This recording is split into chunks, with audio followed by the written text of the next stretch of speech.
প্রতিদিন 6 ওয়াক্ত নামাজ ধরবেন। কয় ওয়াক্ত? 6 ওয়াক্ত নামাজ ধরে দেখবেন আপনার বাবা কতদিন নামাজ পড়ে নাই। প্রত্যেক দিন 6 ওয়াক্ত নামাজ ধরে বিতির সহ প্রতি ওয়াক্ত নামাজের জন্য 2.25 সের আটা বা গম, 2.25 সের গম বা আটা অথবা এর বাজার মূল্য কোনো মিসকিনকে মালিক বানায় দিবেন। প্রতি ওয়াক্তের জন্য 2.25 সের গম বা আটা অথবা এর সমপরিমাণ মূল্য কোনো মিসকিনকে মালিক বানায়া দিবেন। কথাটা কি বুঝে আসছে সবার? মালিক বানায়া দিবেন। অথবা এক ওয়াক্ত নামাজের জন্য কোনো মিসকিনকে পেট ভরে মধ্যম খাবারের মাধ্যমে 2 বেলা খাবার খাওয়ায়া দিবেন এক ওয়াক্ত নামাজের জন্য। অথবা কোনো অসহায় মিসকিনকে এক ওয়াক্ত নামাজের বদলায় পেট ভরে তাকে মোটামুটি মানের খাবার দিয়ে 2 বেলা খাবার খাওয়ায়া দিবেন। কথাটা কি বুঝে আসছে? 2.25 সের গম বা আটা অথবা এর সমপরিমাণ মূল্য কোনো এতিমকে বা মিসকিনকে মালিক বানায়া দেওয়া, অথবা 2.25 সের এইটা যদি আপনি না করেন তাহলে এক ওয়াক্ত নামাজের জন্য কোনো অসহায় মানুষকে পেট ভরে 2 বেলা খাবার খাওয়ায়া দিবেন। এইভাবে 6 ওয়াক্তের জন্য হবে মোট 12 বেলা খাবার। একদিনের নামাজ কয় বেলা হবে তাহলে? 12 বেলা। এটা হলো মৃত ব্যক্তির পক্ষ থেকে ফরজের কাফফারা এইভাবে আদায় করবেন। কোরআন এবং হাদিসে কোথাও সালাতের কাফফারা বলতে কোনো কিছু নাই। আছে রোজার কথা, ফাফিদিয়াতু তুআম মিসকিন। আল্লাহ সুবহানাহু ওয়া তাআলা বলেছেন যে যারা রোজা রাখতে পারবে না শারীরিক অক্ষমতার কারণে, বার্ধক্যজনিত কারণে, তারা পরবর্তীতে ওই কয়দিনের জন্য তারা রোজার বিপরীতে ফিদিয়া দিতে পারবেন। ফিদিয়া মানেই হলো একজনটা রোজার জন্য একজন মিসকিনকে একটা করে কাফফারা দিয়ে দেওয়া, রমজানের ফিদিয়া দিয়ে দেওয়া, রমজানের যে আমরা ফিতরা দিয়ে থাকি সেই ফিতরা দিয়ে দেওয়া, এটাই হলো ফিদিয়া, একদিনের খাবার দিয়ে দেওয়া। এটা রোজার ক্ষেত্রে আসছে। যদি কোনো মানুষ মারা যান, জীবদ্দশায় তিনি রোজা রেখে না যেতে পারেন, অসুস্থ ছিলেন কিন্তু পরবর্তীতে সুস্থ হয়ে রাখবেন, সে সুযোগ পান নাই, তাহলে তার পক্ষ থেকে ফিদিয়া দেওয়া হবে, তার সম্পত্তি থেকে বা ওয়ারিশা দিবেন। কিন্তু সালাতের ক্ষেত্রে সালাত যদি কেউ না পড়ে সালাত মারা যান তাহলে তাকে ফিদিয়া দেওয়ার কথা কোন হাদিসে বলা হয়নি। একমাত্র ইবাদত সালাত, যার কোনো ধরনের কাফফারা নাই। ইবাদতের ক্ষেত্রে সালাতের কোনো কাফফারা নাই। আমাদের দেশে একটা কথা প্রচলিত আছে, কোনো একটা মানুষ মারা গিয়েছে, মারা যাওয়ার পরে হয়তো লাস্ট 5 বছর 7 বছর মানুষ জানে নামাজই ছিল না।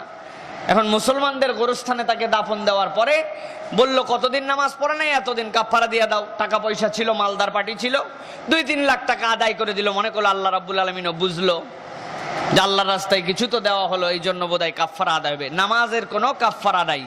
আর একটা ভুল ভাবে কাফফারা অনেক সময় আমরা আদায় করি, সেটা হচ্ছে কোনো একটা ব্যক্তি অসুস্থ অবস্থায় মৃত্যুবরণ করলেন, কিছুদিন হয়তো অসুস্থ ছিলেন, হুঁশ ছিল না, ব্রেন ছিল না, সেই সময় তিনি হয়তো 10 ওয়াক্ত নামাজ আদায় করতে পারেন নাই। কথার কথা, আমরা অনেক সময় জানাজার মাঠ থেকেই তার জন্য কাফফারার বিধান আদায় করি। শরীয়ত বলতেছে যতক্ষণ পর্যন্ত আপনি হুঁশের মধ্যে থাকবেন, আল্লাহ রাব্বুল আলামিন ততক্ষণ পর্যন্ত আপনার জন্য সালাতকে ফরজ করেছেন, কাফফারা নাই। আপনার হুঁশ নাই, জ্ঞান নাই, আপনার উপরে নামাজও নাই, কাফফারা নাই, আল্লাহ মাফও করে দিয়েছেন আপনার জন্য। প্রিয় ভাইরা, এইরকম একটি গুরুত্বপূর্ণ বিধান হচ্ছে আপনার আমার জন্য সালাত। যে সালাত আদায়ের বিধান হচ্ছে দাঁড়িয়ে পারেন না বসে পড়েন, বসে পারেন না শুয়ে পড়েন, শুয়ে পারেন না ইশারায় পড়েন, যে অবস্থায় আছেন সে অবস্থায় আপনি সালাত আদায় করবেন। সালাত হচ্ছে এইরকম একটি বিধান।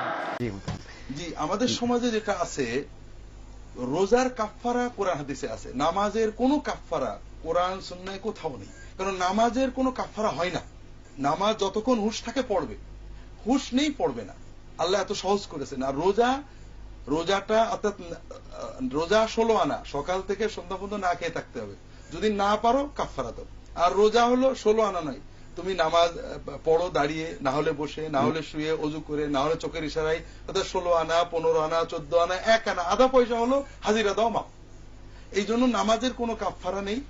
তবে ফুকাহারা বলেছেন যে যদি কোনো মানুষ আজীবন নামাজ পড়তো, শেষ জীবনে কখনো হুঁশ ছিল কখনো ছিল না, বেখেয়ালে 2-4 ওয়াক্ত নামাজ হয়তো কাজা হয়ে গেছে, হুঁশ ছিল ছিল না, এই ব্যক্তির কাফফারা দেওয়া যেতে পারে, রোজার উপর কিয়াস করে বলেছেন।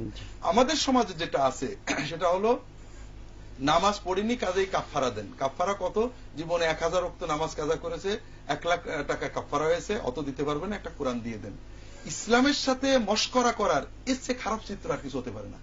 তাহলে আমরা পয়সা দিয়ে, টাকা দিয়ে 30 টাকা, 50 টাকা, 100 টাকার এক কপি কোরআন কিনে দিয়ে আজীবনের নামাজ কাজা করে হালাল করে নিলাম। এই যে টাকা দিয়ে দিন কেনা, টাকা দিয়ে জান্নাত কেনার যে প্রবণতা, এটা ভয়ঙ্কর রকমের ইসলামের সাথে উপহাস করা। এটার কোনো সুযোগ তো নেই, এটা একটা ভয়ঙ্কর একটা বাজে কাজ। আশা করি আমরা বুঝবো যে আল্লাহর সাথে বান্দার সম্পর্ক এরকম টাকা দিয়ে কেনা যায় না। আল্লাহ হেফাজত। আর নামাজের কাফফারাও নেই। নামাজের কাফফারা হচ্ছে আপনি তওবা করেন। নামাজের কাফফারা প্রতি ওয়াক্তের জন্য তোমাকে 500 টাকা করে দিতে হবে। এগুলো ইনকাম সোর্স, সমাজের এগুলো ইনকাম, মোল্লাদের ইনকাম, এগুলো গ্রামের যারা দায়িত্বশীল মাতাব্বর আছে তাদের, মন্ডলদের ইনকাম, সর্দারদের ইনকাম, এগুলো বেদাত। বলছেন আনাস বিন মালিক রাদিয়াল্লাহু তাআলা আনহু বলছেন, মান নাসিয়া সালাতান, কেউ যদি কোনো নামাজ ভুলে যায়, ফালিউসাল্লি ইযা যাকারা, যখন স্মরণ হবে তখন পড়ে নেবে। লা কাফফারাতা লাহা ইল্লা যা, এইটা ছাড়া আর কোনো কাফফারাই নেই।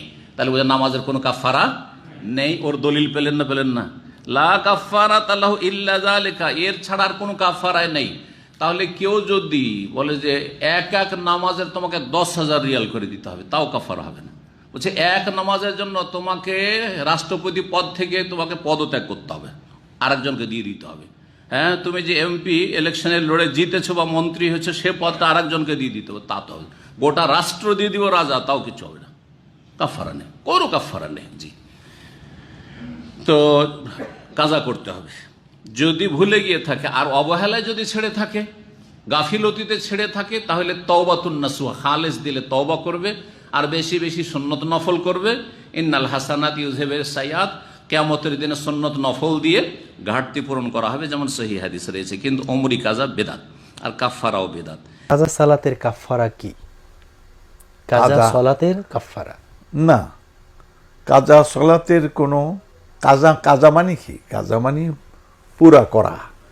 যেই নামাজকে আমি পড়তে পারি নাই, এটারে করে আসলাতুল ফায়েতা, ছুটে গেছে, ফত হওয়ার নামাজের কাফারা জিজ্ঞেস করছেন, কিন্তু নাম আমাদের সেটাকে কাজা বলে। এটা কালচার হয়ে গেছে কাজা সলাত। না, কাজা মানে পুরা করা। তো কাজেই যেই নামাজ ছুটে গেছে, তার ওই নামাজ তাকে আবার পড়তে হবে। এটা তিনি কাদা করবেন, কাজা মানে পূরণ করবেন, তিনি পুরা করবেন। এটাই তার কাফারাটা। ওই আর্থিক কোনো কাফারা এর জন্য হবে না। তাহলে তো বড় লোকেরা নামাজ না পড়লেও খালি পয়সা পয়সা দিয়ে দিলে হয়ে যেত, তাই তাহলে হলো না।